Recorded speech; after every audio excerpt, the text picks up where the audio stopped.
नमस्कार दोस्तों, आपका बहुत बहुत स्वागत है आपके अपने YouTube channel Rahul exam race पे।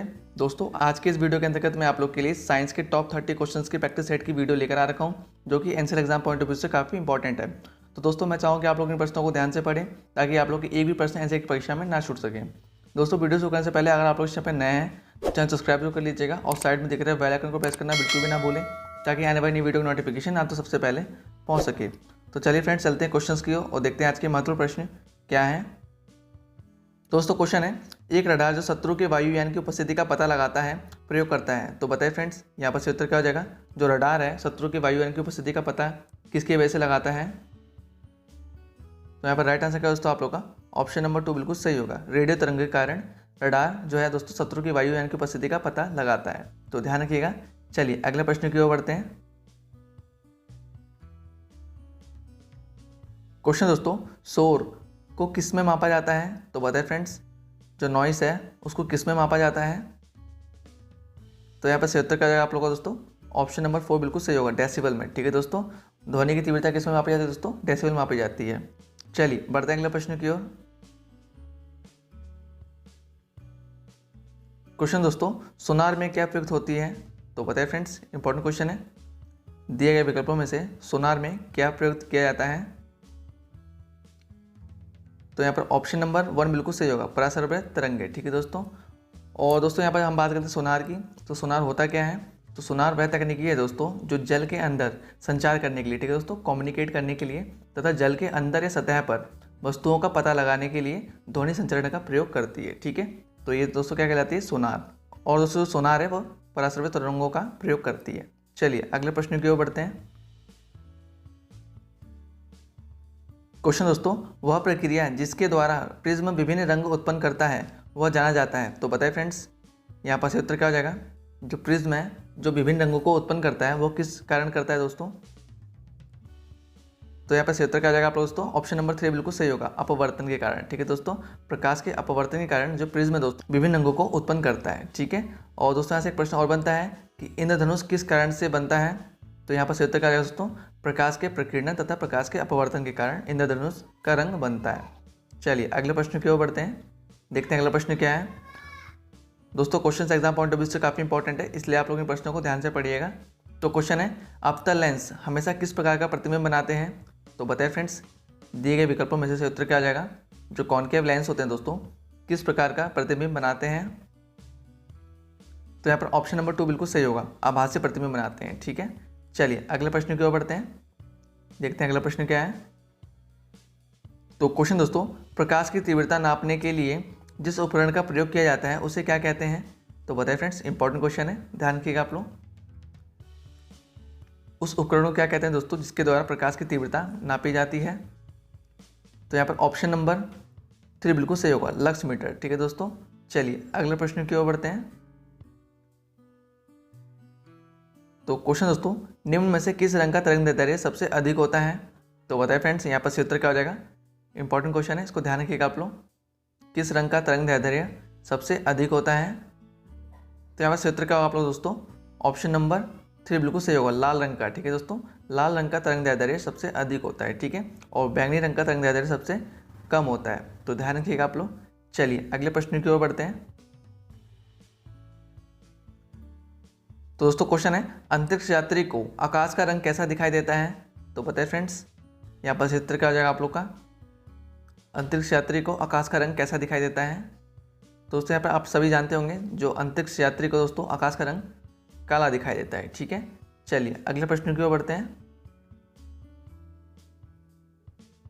दोस्तों, अगर आप लोग को वीडियो थोड़ी सी भी हेल्पफुल लगे तो वीडियो को लाइक जरूर कर दीजिएगा। अगर चैनल पर नए हैं तो सब्सक्राइब करना बिल्कुल भी ना भूलें और वीडियो को ज़्यादा से ज़्यादा शेयर करें ताकि और भी स्टूडेंट तक की वीडियो पहुंच सके, उनकी भी तैयारी हो सके। तो दोस्तों क्वेश्चन है, दूरदृष्टि दोष निवारण के लिए निम्न में से कौन सा काम में लाया जाता है। तो बताइए फ्रेंड्स, दिए गए विकल्पों में से सही उत्तर क्या हो जाएगा। दूरदृष्टि दोष के निवारण के लिए दोस्तों दिए गए लेंसों में से या दिए गए दर्पणों में से कौन सा काम में लाया जाता है। तो सही उत्तर क्या आएगा आप दोस्तों यहाँ पर ऑप्शन नंबर 2 बिल्कुल सही होगा, उत्तल लेंस का। ठीक है दोस्तों, चलिए बढ़ते हैं अगले प्रश्न की ओर, देखते हैं अगला प्रश्न क्या है। तो क्वेश्चन दोस्तों, निम्न में से टेस्ला किसकी इकाई है। तो बताइए फ्रेंड्स, इंपॉर्टेंट क्वेश्चन है, टेस्ला किसकी इकाई है। तो यहाँ पर राइट आंसर क्या होगा दोस्तों, ऑप्शन नंबर 1 बिल्कुल सही होगा। चुंबकीय क्षेत्र की इकाई क्या है दोस्तों, टेस्ला है। चलिए बढ़ते हैं अगले प्रश्न की ओर। दोस्तों क्वेश्चन है, निम्न में से कौन सा प्राकृतिक बहुलक है। तो बताए फ्रेंड्स, दिए गए विकल्पों में से कौन सा प्राकृतिक बहुलक है। तो यहाँ पर क्षेत्र क्या होगा आप दोस्तों, ऑप्शन नंबर 2 बिल्कुल सही होगा। सेलुलोज जो है दोस्तों वो प्राकृतिक बहुलक है। ठीक है, चलिए बढ़ते हैं अगले प्रश्न की ओर। और दोस्तों यहाँ पर जो नायलॉन है वो क्या है, कृत्रिम बहुलक है, तो ध्यान रखिएगा आप लोग। चलिए अगले प्रश्न की ओर बढ़ते हैं। क्वेश्चन दोस्तों, लेड पेंसिल के निर्माण में किस सामग्री का प्रयोग किया जाता है। तो बताए फ्रेंड्स, इंपॉर्टेंट क्वेश्चन है। पेंसिल का लेड बनाने में दोस्तों किस सामग्री का प्रयोग किया जाता है। तो यहाँ पर क्षेत्र का आप लोग का दोस्तों ऑप्शन नंबर 3 बिल्कुल सही होगा, ग्रेफाइट। ठीक है दोस्तों, ग्रेफाइट का यूज़ किया जाता है। चलिए अगले प्रश्न की ओर बढ़ते हैं, देखते हैं अगला प्रश्न क्या है। दोस्तों क्वेश्चन है, ऑक्सी एसिटिलीन ज्वाला का तापमान लगभग निम्न में से कितना होता है। तो बताए फ्रेंड्स, यहाँ पर क्षेत्र क्या हो जाएगा, ऑक्सी एसिटिलीन ज्वाला का तापमान लगभग कितना होता है। तो सही उत्तर क्या होगा आप लोग का, ऑप्शन नंबर 2 3200 डिग्री सेंटीग्रेड। ठीक है दोस्तों, एसिटिलीन तथा ऑक्सीजन के मिश्रण से उत्पन्न ज्वाला का तापमान कितना दोस्तों, 3200 डिग्री सेंटीग्रेड। तो ध्यान रखिएगा आप लोग। चलिए अगले प्रश्न की ओर बढ़ते हैं। दोस्तों अगर आप लोग इससे पहले हमारे साइंस के प्रैक्टिस सेट की वीडियो नहीं देखी है तो वीडियो को जरूर देखें। वीडियो का लिंक मैं डिस्क्रिप्शन बॉक्स में दे दूंगा, जहाँ से आप लोग जाकर वीडियो को देख सकते हैं। तो क्वेश्चन दोस्तों, मीथेन गैस उत्पादन करने वाला क्षेत्र निम्न में से कौन सा है। तो बताइए फ्रेंड्स, इंपॉर्टेंट क्वेश्चन है। दिए गए विकल्पों में से मीथेन गैस कहाँ से उत्पादित होती है। तो यहाँ पर क्षेत्र का आप दोस्तों ऑप्शन नंबर 2 बिल्कुल सही होगा, धान के खेत से। ठीक है, चलिए अगले प्रश्न की ओर बढ़ते हैं। दोस्तों क्वेश्चन है, ऑयल ऑफ विट्रियोल का रासायनिक नाम निम्न में से क्या है। तो बताइए फ्रेंड्स, दिए गए विकल्पों में से ऑयल ऑफ विट्रियोल का रासायनिक नाम क्या है। तो यहाँ पर सही उत्तर क्या है आप लोग का, ऑप्शन नंबर 1 बिल्कुल सही होगा, सल्फ्यूरिक अम्ल। दोस्तों जो गंधक का अम्ल है उसे ऑयल ऑफ विट्रियोल तथा सल्फ्यूरिक अम्ल के नाम से भी जाना जाता है। चलिए बढ़ते हैं अगले प्रश्न की ओर। तो क्वेश्चन दोस्तों, नींबू खट्टा निम्न में से किस कारण होता है। तो बताए फ्रेंड्स, यहाँ पर क्षेत्र क्या हो जाएगा, जो नींबू है किस कारण खट्टा होता है। तो दोस्तों यहाँ पर क्षेत्र क्या है आप लोग का, ऑप्शन नंबर 4 साइट्रिक अम्ल के कारण। ठीक है दोस्तों, जो नींबू है साइट्रिक अम्ल के कारण क्या होता है, खट्टा होता है। और दोस्तों जो साइट्रिक अम्ल है ये शरीर में विटामिन सी की कमी को क्या करता है, दूर करता है। और विटामिन सी की कमी से कौन सा रोग होता है दोस्तों, तो वो होता है स्कर्वी। ठीक है, ध्यान रखिएगा आप लोग। और विटामिन सी का रासायनिक नाम क्या है, एस्कॉर्बिक अम्ल। तो चलिए बढ़ते हैं अगले प्रश्न की ओर। क्वेश्चन दोस्तों, येलो केक नामक जिस वस्तु की सीमा पर तस्करी की जाती है वह है। तो बताएं फ्रेंड्स, दिए गए विकल्पों में से येलो केक कौन सा है। तो यहाँ पर क्षेत्र का आप लोग का यहाँ पर ऑप्शन नंबर 3 बिल्कुल सही होगा, यूरेनियम ऑक्साइड। ठीक है दोस्तों, जो यूरेनियम ऑक्साइड है वो येलो केक के नाम से जानी जाती है, जिसका क्या है दोस्तों, बॉर्डर पर तस्करी की जाती है। और दोस्तों जो यूरेनियम ऑक्साइड है इसका उपयोग कहाँ किया जाता है, तो न्यूक्लियर रिएक्टरों में दोस्तों यूरेनियम ईंधन के रूप में किया जाता है। ठीक है, ध्यान रखिएगा। चलिए अगले प्रश्न की ओर बढ़ते हैं, देखते हैं अगला प्रश्न क्या है। तो क्वेश्चन दोस्तों, बाह्य जल एक प्रकार का। तो बताइए फ्रेंड्स, दिए गए विकल्पों में से बाह्य जल किस प्रकार का होता है, किस लिए प्रयुक्त किया जाता है। तो यहाँ पर क्षेत्र क्या होगा आपका दोस्तों, ऑप्शन नंबर 2 बिल्कुल सही होगा। बाह्य जल का प्रयोग दोस्तों मंदक के रूप में किया जाता है। ठीक है, मंदक के रूप में, मॉडरेटर के रूप में किया जाता है। ठीक है, और इसका यूज़ कहाँ किया जाता है, तो परमाणु संयंत्रों में। ठीक है दोस्तों, न्यूक्लियर रिएक्टरों में न्यूट्रॉन की गति को धीमी करने के लिए दोस्तों क्या किया जाता है, बाह्य जल को प्रयोग किया जाता है। और बाह्य जल का जो रासायनिक सूत्र है वो क्या है, D2O। तो ध्यान रखिएगा। चलिए अगले प्रश्न की ओर बढ़ते हैं, देखते हैं अगला प्रश्न क्या है। तो क्वेश्चन दोस्तों, निम्नलिखित में से किस धातु का गलनांक सबसे कम है। तो बताए फ्रेंड्स, इंपॉर्टेंट क्वेश्चन है। दिए गए विकल्पों में से किस धातु का गलनांक सबसे कम है। तो यहाँ पर ऑप्शन नंबर 3 बिल्कुल सही होगा। ठीक है दोस्तों, पारद, मरकरी का दोस्तों जो गलनांक है वो सबसे कम होता है। चलिए अगले प्रश्न की ओर बढ़ते हैं। दोस्तों क्वेश्चन है, वह धातु कौन सी है जो अपने ही ऑक्साइड की परत से सुरक्षित हो जाती है। तो बताइए फ्रेंड्स, यहाँ पर से उत्तर क्या हो जाएगा, वो कौन सी धातु है जो अपने ही ऑक्साइड की परत से सुरक्षित हो जाती है। तो यहाँ पर ऑप्शन नंबर 3 बिल्कुल सही होगा, एल्यूमिनियम। ठीक है दोस्तों जब एल्यूमिनियम पर जब एल्यूमिनियम ऑक्साइड की परत जम जाती है तो दोस्तों धातु को क्षरण होने से, मतलब नष्ट होने से क्या करती है, रोकती है। तो ध्यान रखिएगा। चलिए अगले प्रश्न की ओर बढ़ते हैं, देखते हैं अगला प्रश्न क्या है। दोस्तों अगर वीडियो पसंद आए तो वीडियो को लाइक जरूर कर दीजिएगा। अगर चैनल पर नया चैनल सब्सक्राइब करना बिल्कुल भी ना भूलें और वीडियो को ज़्यादा शेयर करें ताकि और भी स्टूडेंट तक की वीडियो पहुंच सके, उनकी भी तैयारी हो सके। दोस्तों क्वेश्चन है, निम्नलिखित गैसों में से कौन सी एक दहन पोषक है? तो बताइए फ्रेंड्स, यहाँ पर क्षेत्र क्या हो जाएगा, दिए गए विकल्पों में से कौन सी गैस दहन पोषक है? तो यहाँ पर ऑप्शन नंबर 4 बिल्कुल सही होगा, ऑक्सीजन। ठीक है दोस्तों, ये क्या है दोस्तों, एक दहन पोषक है, मतलब दहन को क्या करता है, ये पालने वाला गैस है। ठीक है, चलिए अगले प्रश्न की ओर बढ़ते हैं। तो क्वेश्चन दोस्तों, बायोगैस बनाने के लिए सामान्यतः प्रयुक्त द्रव निम्न में से कौन सी है? तो बताइए फ्रेंड्स, इंपॉर्टेंट क्वेश्चन है, दिए गए विकल्पों में से बायोगैस बनाने के लिए सामान्यतः प्रयुक्त द्रव कौन सी है? तो यहाँ पर आप सभी को पता होगा दोस्तों, ऑप्शन नंबर 1 बिल्कुल सही होगा, पशुओं का अपशिष्ट। ठीक है दोस्तों, जो पशुओं का मलमूत्र होता है वो क्या दोस्तों, बायोगैस बनाने के लिए प्रयुक्त किया जाता है। चलिए अगले प्रश्न की ओर बढ़ते हैं। तो क्वेश्चन दोस्तों, निम्नलिखित में से कौन सा तत्व परमाणु ईंधन की श्रेणी में नहीं आता है? तो बताइए फ्रेंड्स, इंपॉर्टेंट क्वेश्चन है, कौन सा तत्व है जो परमाणु ईंधन की श्रेणी में नहीं आता है?